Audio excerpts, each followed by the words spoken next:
Today, we delve into the investigative findings of John Simon, a 911 victim whose life story is marked by tragedy and a sense of predestination. Simon's report, dated March 7, 2026, opens with a powerful assertion. The events that shaped his life and the infamous 911 attacks were set in motion long before he was even born. This chilling idea forms the backbone of our exploration, as we seek to understand the connections between personal history, statistical markers, and world events. Simon's birth date, August 21, 1961, emerges as a pivotal marker in his narrative. He describes it as a label placed upon him, one that would forever alter the course of his life. This date, he believes, is not just a personal milestone but a statistical anchor that ties him to a series of violent and abusive events. The notion that a single date can carry such weight is both haunting and thought-provoking, prompting us to consider how numbers and dates can shape destinies. Throughout Simon's report, a series of numbers repeatedly surface. 821-1961, 821-2001, 911-2001, 6240, 563, 401, and 1969. These numbers, he claims, are more than mere dates or statistics. They are the driving force behind calculations and patterns that led to the construction and eventual destruction of the World Trade Center. Simon's perspective invites us to look beyond surface events and examine the hidden numerical frameworks that may underpin historical tragedies. Simon describes himself as an unwilling flag-bearer, forced to represent devastation, tyranny, and political abuse. This role, thrust upon him without consent, denied him basic rights, life, liberty, and the pursuit of happiness.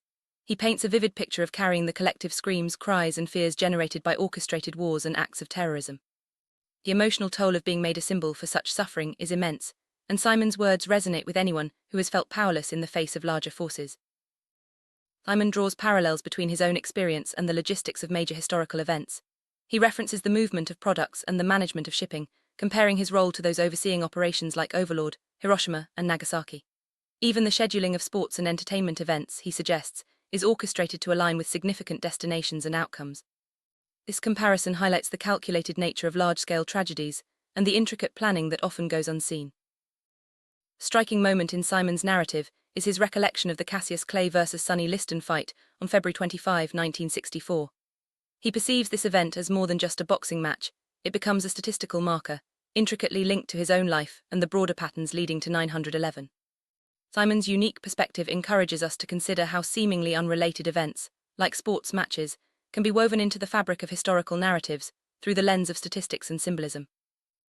Simon's home address, 6240 Malvern Avenue, becomes another piece of the puzzle. He notes how this number, when combined with other statistics like his birth date and key sports events, forms a pattern that points toward the 911 tragedy. This personal connection between place, time, and global events underscores the deeply intertwined nature of individual lives and historical occurrences. It's a reminder that history is often experienced most profoundly at the personal level. During the 1964 boxing match, Simon recalls peculiar moments, Cassius Clay's yawning gestures, and the sight of a person resembling Elton John in the audience. These oddities, seemingly trivial, take on symbolic significance in Simon's narrative. He draws connections between these moments and larger events, such as the infamous dentist appointment that kept Mr. Silverstein away from the World Trade Center on 9/11. These details serve as reminders of how small, seemingly random events can have outsized impacts on history. Simon references Elton John's 1997 song, Candle in the Wind, as being symbolically present at the 1964 fight.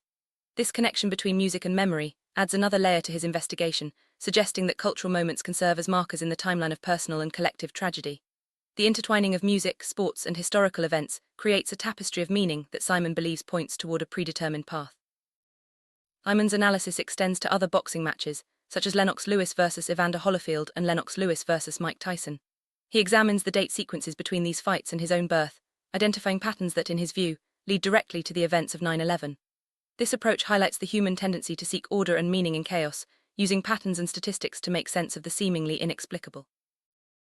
Simon likens the process of connecting these events and statistics to a chain letter, each link in the chain representing a calculated step toward a predetermined outcome.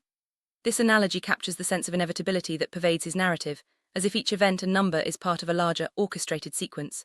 The chain letter metaphor also underscores the idea of collective participation in historical events, whether willingly or unwittingly. Reports suggest that many events, from wars to sports matches, are orchestrated to align with specific outcomes.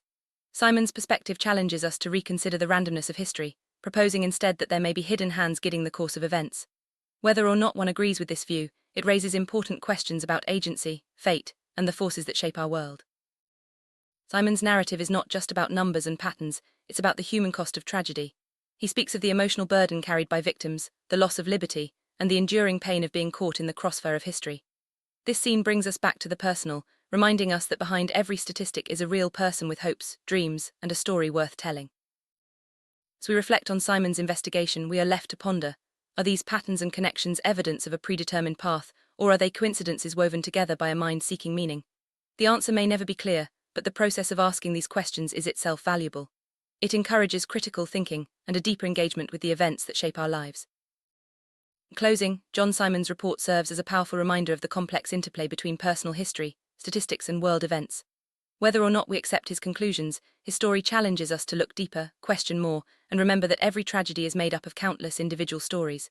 As we move forward, let us carry these lessons with us, honoring both the facts and the feelings that define our shared history.